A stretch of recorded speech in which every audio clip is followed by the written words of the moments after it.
So this is my latest gravestone project, a 1680s style slate that's going to be set up in New Hampshire. Many of you who are 18th century reenactors like we are may have heard of Sharon Ann Burnston, who is the author of the book Fitting and Proper by Scurlock. So if you haven't gotten a copy of this already, you should really consider getting one.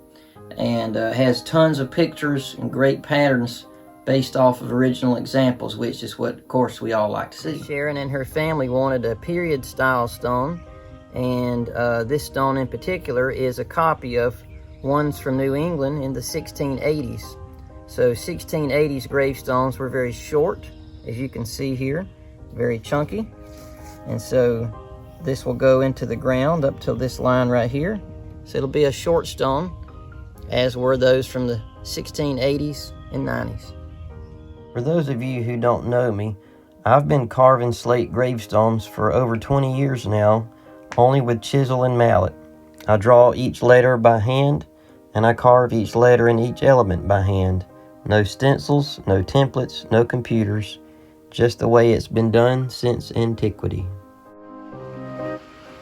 Here lies the body of Sharon Ann Burnston, and then her Hebrew name from right to left. Aged 76 years, deceased November the 12th, 2022. Beloved mother, scholar, and friend. And then I signed it down here at the lower right. Of course, the death head here at the top is a symbol synonymous with New England gravestones from that period. So that had a lot of feathers and wings to fit into a little short space. So this is a style of death head that you would see by the Mumford shop, as well as the Lamsons. Looks kind of like an upside down onion to some degree, I've heard people say.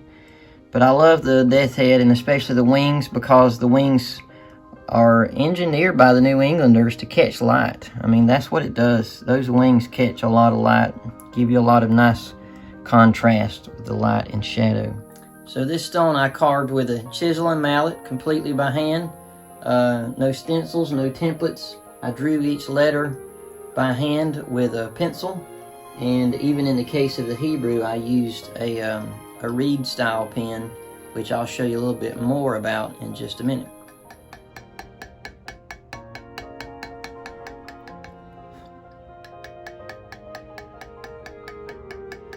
So the Hebrew is always read from right to left, so in this case it reads Shina Bruka, daughter of Samuel and Leah.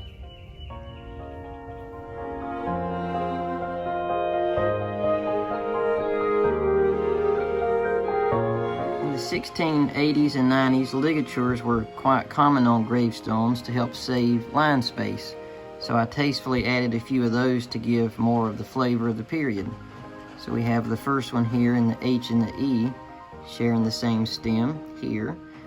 And then the second one is with her name Ann, her middle name, with the two ends sharing the stem together here. The next one, let's see if I can find it, is mother, right here. The T and the H share the same stem.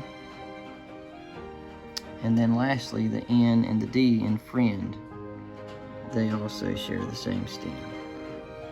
Other things I like about the lettering on this one, because not because it's my work, but because it's the period, the work from the period.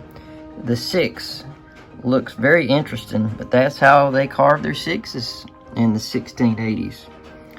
I really like that. And then also little abbreviations and things. And this looks like I ran out of room, but I intentionally did that to help it to look more period. We see things like that quite often. And little things like November with the period below it. We see that quite a bit. And then of course the thorn, or the looks like ye, but it's pronounced the. Now the ornaments on the sides here, I don't really have a term for those things. I know that's what I see in the period, so I carve it exactly like I see from the 1680s. But this, to me, is nothing more than a stylized pumpkin. And so, myself being from Pumpkin Town, thought that was kind of an interesting aspect. I didn't do that intentionally. The one I took the design from had the stylized pumpkin on it, but I think it's pretty fitting. So, now you can see my fingerprints on here. The letter forms are different in the 1680s. They tend to drop below the guideline and have a little more curvilinear shape to them, especially like with the L here, for example. As you can see in the E, the E's are very, they almost look folk art like. So I try to mimic that. This isn't necessarily my form of letters. I'm trying to get the feel of the 1680s. So the 2's are very period as well, very front heavy, as it looks like. Lord willing, this stone will be installed in New Hampshire. Another interesting aspect to these 1680 style stones is this little cap up here. It's just a blank circle. It's just a blank sphere of some sort.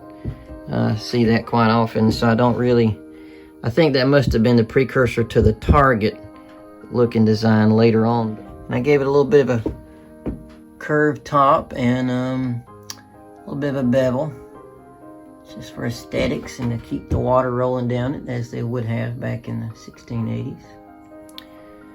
So I actually drew each of the Hebrew letters with a reed pen. In the ancient Greek days, this was considered or called a kalamos.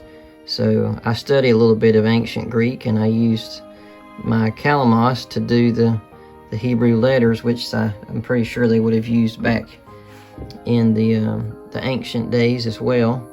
So when Renee and I were a little bit younger, we actually went to the Chester County Historical Society in Pennsylvania and saw a lot of the original garments from this book. And I only knew Sharon Ann Burnston as the author of our most favorite clothing book for the 18th century.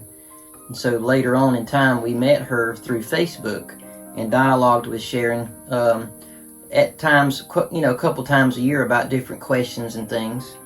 But it's a real privilege now that I get to carve the stone for her. And this stone would be something she would appreciate as a historian, and the stone in particular is from the style of the 1680s. So it's very early New England, the very first generation of the gravestones that were dated. First of all, I'd like to thank the Lord for the privilege to be able to do a stone like this.